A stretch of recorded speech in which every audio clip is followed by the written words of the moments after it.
Assalamualaikum warahmatullahi wabarakatuh.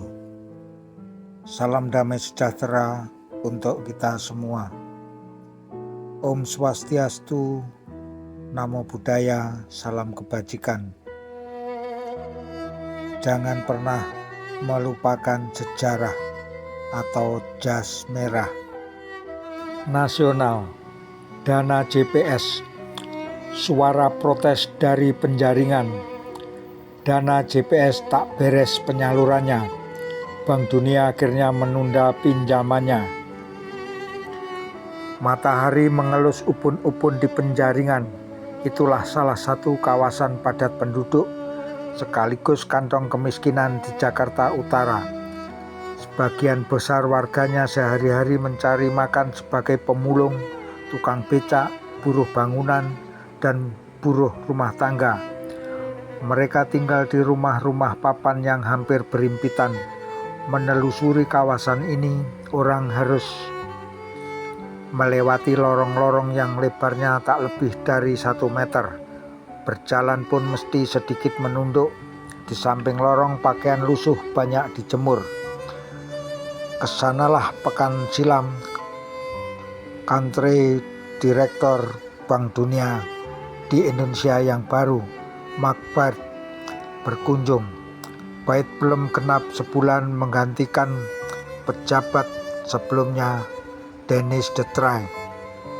Ia bersafari karena hendak melihat langsung pelaksanaan program jaring pengaman sosial atau JPS, sebuah skema bantuan super lunak untuk mengatasi kemiskinan pada masa krisis yang bakal didapat dari pinjaman lembaga dan negara donor, termasuk Bank Dunia. Berdasar APBN, dana itu bakal dikucurkan buat rakyat kecil sekitar 17,8 triliun rupiah. Kunjungan Baird boleh dikata mengevaluasi pelaksanaan program pengentasan kemiskinan itu. Sejak awal tahun ini, pemerintah telah memutuskan untuk mengeluarkan langsung dana JPS ke kantor-kantor kabupaten, kecamatan, dan kelurahan. Tiap desa memperoleh jatah kredit tanpa bunga 60 hingga 80 juta rupiah. Warga yang membutuhkan pinjaman dana JPS diminta menyusun usulan proyek. Bentuknya terserah, bebas apa saja asalkan padat karya. Ternyata di lapangan terdengar isu tak sedap. Dana tak masuk ke kantong warga miskin, tapi melenceng ke kocek mereka yang tak berhak. Reaksi penyambutan Baird di kampung kumuh itu mungkin bisa jadi gambaran bagaimana dana itu tak keruan rimbanya. Di sebuah dinding rumah papan misalnya, menyandar sebuah papan ukuran 2 x 2 meter. Tertera tulisan urut dari atas ke bawah, stop JPS, utang luar negeri $200 miliar, utang JPS $17,5 miliar, jumlah penduduk Indonesia 200 juta jiwa, beban utang per jiwa 8,5 juta rupiah.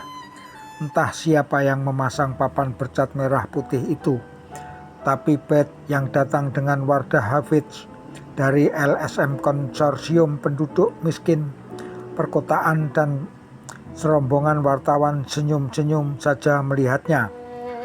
Ketika ia memasuki kampung-kampung, sambutan tak kalah meriahnya. Warga berteriak-teriak, "Stop JPS, stop JPS." Mirip unjuk rasa mahasiswa di jalanan. Di sebuah rumah, Baird berhenti. Ia melongokkan kepalanya ke dalam salah satu kamar. Penghuninya seorang pria bertelanjang dada. Tersenyum pria itu, Tarno namanya, bercerita pada Baird di dalam bahasa Indonesia bahwa dulu ia pernah bekerja di suatu perusahaan di Tangerang, Jawa Barat. Ia diberhentikan 4 bulan silam sehingga terpaksa banting setir menjadi tukang becak. Di sini GPS hanya menimbulkan permusuhan karena yang mendapat hanya orang-orang tertentu seperti ketua RT dan tetangganya. Warga yang lain jadi iri, ujarnya. Bert manggut-manggut. Tak jauh dari bilik Tarno, seorang ibu yang tengah menanak nasi sambil menggendong anaknya berkisah. Ia pernah menerima bantuan dana jaring itu berupa 2 kilogram beras, tapi banyak kutunya, katanya. Dua orang ini hanya sedikit contoh bagaimana warga Penjaringan menyikapi program GPS. Dalam kunjungan dadakan itu, banyak warga lain yang mengeluhkan bagaimana program pengaman itu tak berjalan semestinya. Mereka menuntut Bank Dunia agar menghentikan jasa GPS. Bait bereaksi tenang. Ia dengan sabar menjelaskan bahwa Indonesia tetap membutuhkan bantuan, terutama pada masa krisis ini. Namun menurut Bait, selain bantuan untuk bidang pendidikan, Bank Dunia belum pernah membuat program untuk GPS. Lembaga donor terkemuka itu baru dalam tahap merencanakan pemberian bantuan dana untuk GPS. Karena itulah ia turun ke lapangan guna mengevaluasi pelaksanaan GPS selama ini. Nah, rapat evaluasi Bank Dunia terakhir ternyata merekomendasi agar pemerintah memperbaiki aspek penentuan sasaran dan transparansi GPS. Soalnya lembaga keuangan ini melihat masyarakat yang harusnya menerima dana itu kurang dilibatkan.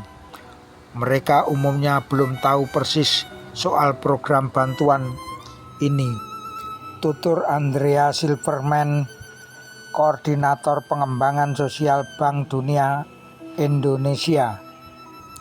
Bank Dunia juga memutuskan untuk menunda pengucuran pinjaman 600 juta US dollar sampai pemerintah memperbaiki pelaksanaan GPS. Jadi maaf, tak ada dana bagi orang miskin.